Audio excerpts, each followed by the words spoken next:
It's a learning experience for all of us. If I want to turn on the independent brake, which it's set to right now, and you hear the brake squeal kick in, and it stops pretty quickly. Well, it's not flawless by any stretch of the imagination. Oh, got a breakaway! But it runs, and you got to have these giant passenger trains that you never be able to run otherwise. So. Hey guys, what's happening? Welcome back to the channel. Well, we have an incredible video to share with you guys here on Drewski's Trains and Travels today. Over this past summer, we had the opportunity to travel to the city of Chicago, Illinois. And during our trip to Chicago, Illinois, we had the opportunity to visit the amazing three-rail O-scale layout of Raif P with our good friends Johnny Nugent from Automus Trains and his buddy Tim. And we wanted to share this with you guys not only because of the amazing detailing, but this layout also has an amazing story and really, in my humble opinion, shows off what the Chicagoland area was like in the 1950s and 60s. And not only that, we got to run some of our own models, and we wanted to share those run sessions with you guys as well. So I hope you guys enjoy this visit to Raif P's layout, The Bunker, in Chicago, Illinois. Let's check it out.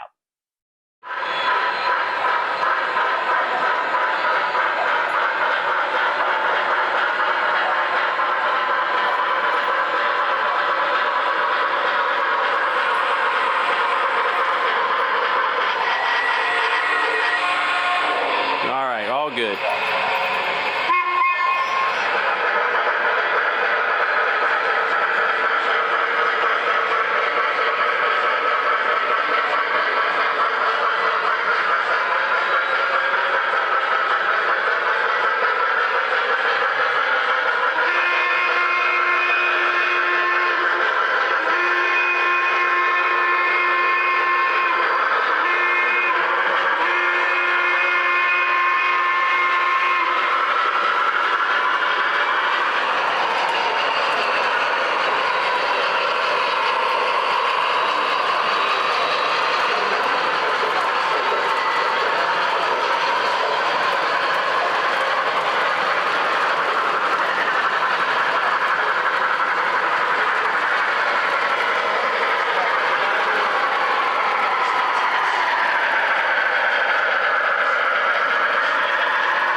We'll figure it out when we pick it up.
From the moment we stepped into the main room of the bunker, the thing that stood out the most is just how spread out this layout really is.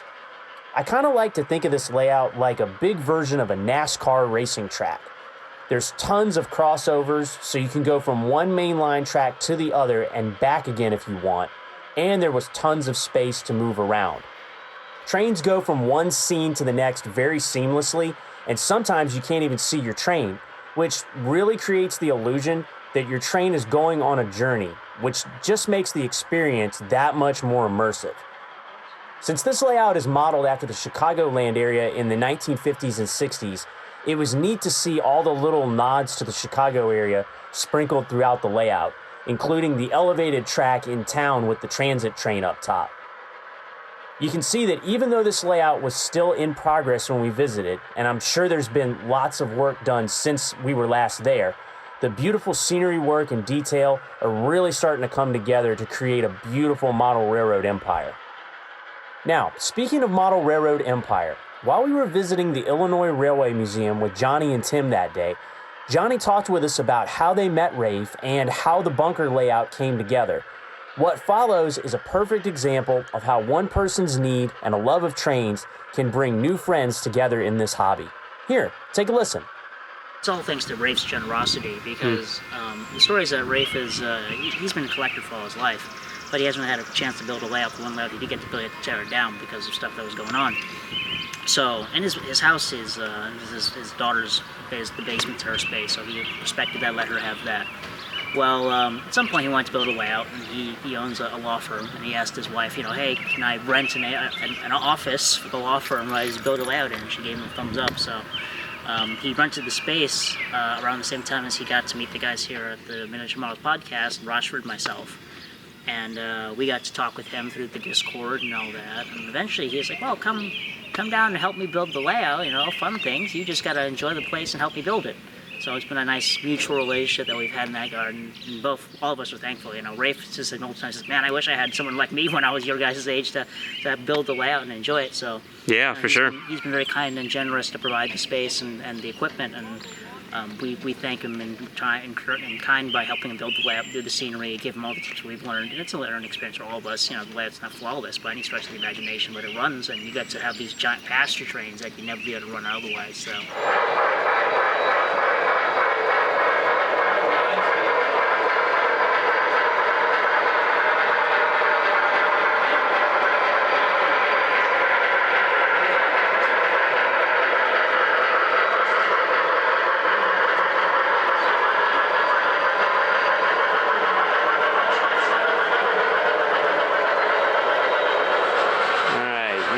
Some of Raif's collection here.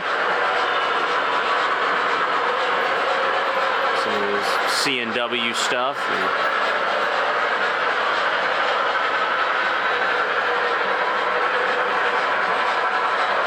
Johnny, this stuff on the walls, this is Raif's, right? Or is this a mix?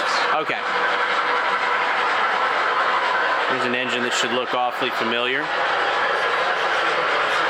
Low-scale model of Frisco 1630 from Lionel.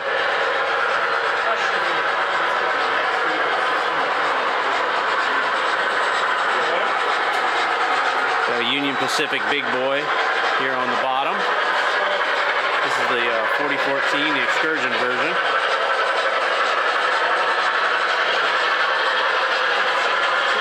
Centennial is pretty cool. I definitely like the electro liner. That's really nice. That one's really ridiculous.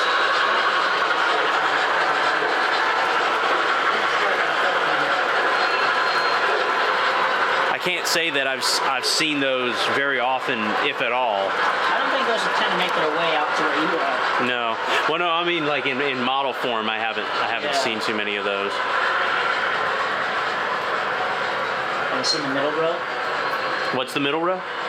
Oh, wow, Illinois Central. Illinois Central, what? Burke? Okay. Those pasture cars, probably my favorite part I think of concerts. The diamonds. Oh, yeah. Golden Gate Depot, right? Yep, Golden Gate Depot brass. Very nice. Did you see the Illinois Central cars, David? Mm-hmm. They're, Johnny was telling me that they're Golden Gate Depot brass ones. And you got the Super Chief, right? Yeah, I believe that's the 38 Super Chief, I think. Those are pretty. Yeah. Golden Gate Depot as well, right? Yep, the entire wall is Golden Gate Depot. Engines obviously are not, but Burke is 9L, E2 is MTH with Blunami, GS2 is Lionel. I love the color matching. Oh, yeah. And then the two engines up there, those are third rails. Were those the E units, the Santa Fe E units? Are those recent? Yeah, those are both recent. Okay. What's interesting is one's darker than the other. Which is prototypical. Okay.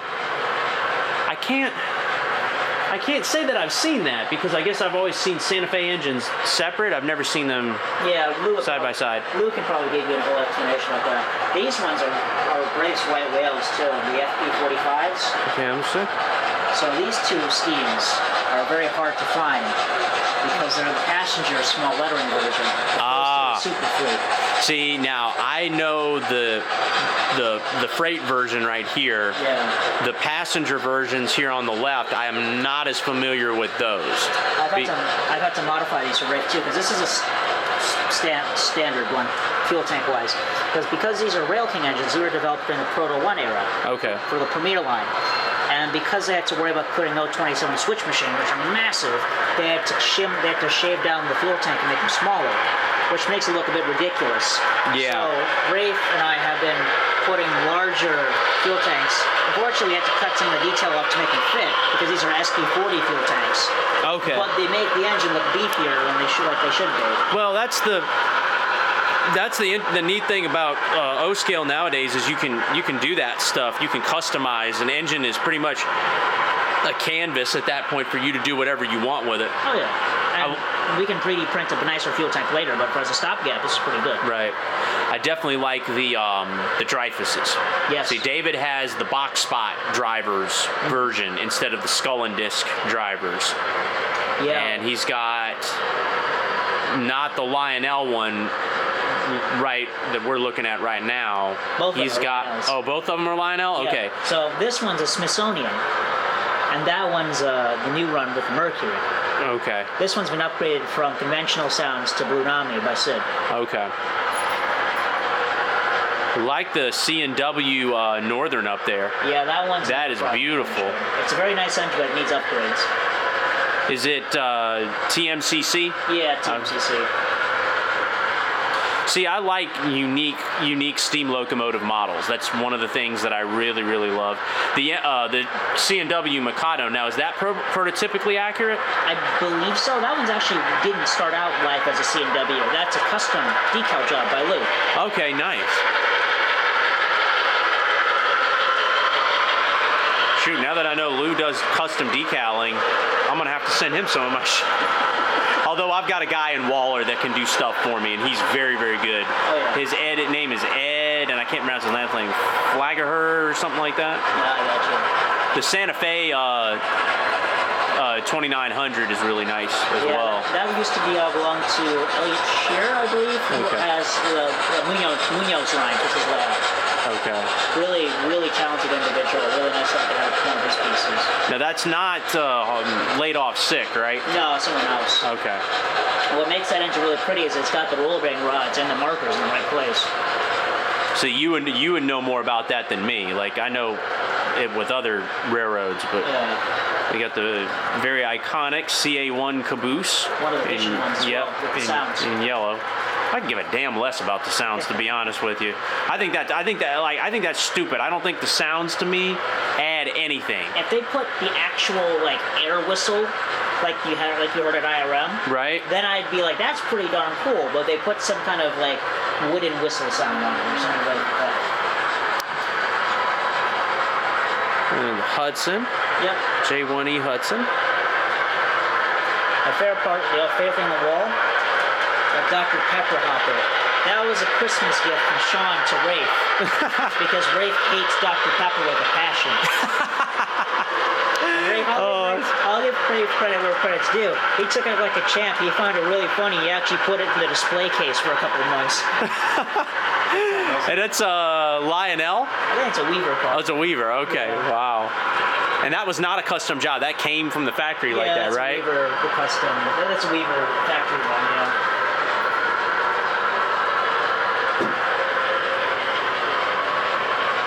Wow, very nice collection. Yeah.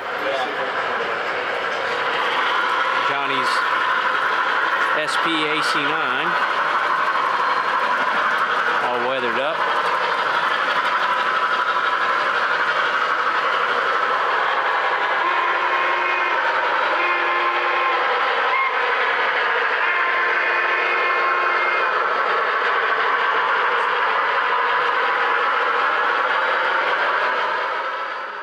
One of the really cool things that happened the weekend that we went up to the bunker was getting the opportunity to experience SoundTraxx's Blunami system in full for the first time. Instead of like what me and David had experienced at the NMRA show when we went to Dallas back in 2023, we got exposed to Blunami, but it was just kind of in a very brief overview. We didn't really know fully what the system was capable of doing, because at the time, Blunami was still very new. Several months prior, I had given Johnny my K-Line Western Maryland RS3. And originally when I got this model, it was in pretty bad shape electronically. So on the way up to Chicago, Johnny messaged me and told me, and this is after several months, he said, "Hey, I've got your RS3 ready to go. If you want to learn Blunami while you're in, I'd be more than happy to show you the ropes." And as you can see in this footage here, Johnny was very, very thorough in showing me everything about the system. And at the time when I first got into like opening the system up for the first time and all that, it was overwhelming. It's like, oh my word, I have all this stuff that I can like change settings on and do this and do that. So I had to like take it in little chunks. And it was great getting to be able to do it with somebody that was more experienced, because again, it kind of cut down on the learning time for me. And instead of him like saying, "Hey, here you go, figure this out," he took the time to go, "Hey, here's a starting point. Now play around with these settings and see what you like and how you like things." And it's a lot more realistic in the way that you're able to run. I mean, even down to like the brake squeal on an engine. If I want to turn on the independent brake, which it's set to right now, and you hear the brake squeal kick in, and it stops pretty quickly. And if I let it go, it resumes speed and goes at that speed. Or if I turn a train brake, the air kicks on, the train takes a little bit slower because there's more momentum with the rest of the consist. Okay. And then it stops. So it means that you get to have more immersive switching and operation, which is something that both MTH and Lionel don't do with their products. Gotcha. Okay. What's cool with Blunami engines is that with a diesel, steam engine, and electrics, when you use the train brake, you'll have it like for a diesel. If you were to run your engine and you kick on the train brake, you hear whoosh, and then the engine will actually notch up to notch 1 to charge the brake line. When it's done, it'll notch back down to idle. Okay. Steam engines, the compressor will kick on for a couple of seconds, then can go back down. And with an electric, the generator with the spinners will go on for a bit. So, okay. It just really adds a lot more immersion than what I was ever used to with Lionel Legacy or DCS. And so I was over the moon. This completely changed the game for me in terms of just like what I can do and being able to run my locomotive exactly like engineers run their engines in the real world. With Blunami, you have the option to do very realistic operations with your trains, with your models. And that's something that I think is going to be a huge, huge advantage, especially for the next generation coming up in model railroading, in changing the game and how you run trains and how you do stuff, especially in 3-rail O-scale. And that's something that we haven't had in a very, very long time. So I was over the moon, and getting to run this engine for the first time with Blunami and see it come to life from what it was, I was just like, wow, this is just incredible. And I'm so thankful that George and the people at SoundTraxx created this marvelous form of technology that, like I said, is just changing what we do and how we basically run our trains in the 3-rail O-scale world. Last year, and he's like, "Well, what do I buy? I'm buying from this engine or the AC9?" And the Will said, "You should buy the AC9. Well, why is that?" Well, because I know you'll get bored of it in about 6 months and sell it to me. And I want an AC9, so go buy it, make it all certified and nice, and then sell it to me.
Well, everybody, that concludes our visit to Raif P's Layout, the bunker in Chicago, Illinois.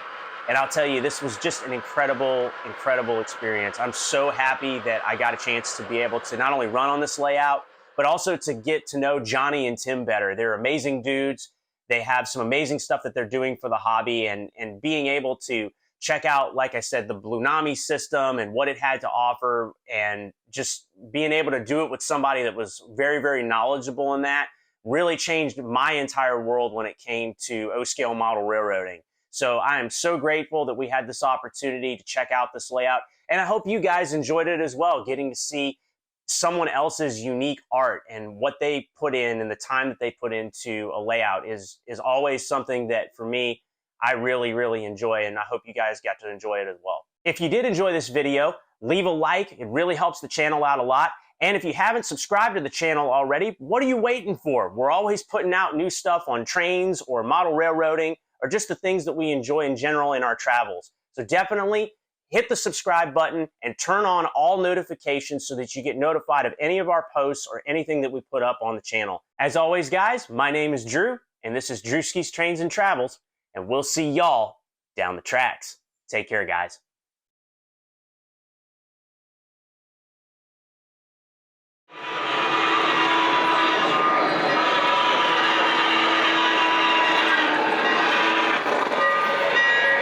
You dumbass!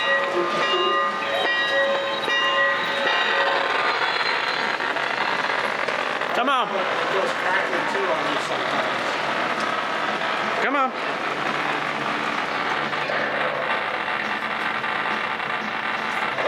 Reset. Reset. Yeah, shut cycle power. Over this past summer, we had the opportunity to go to the, and I just lost my thought.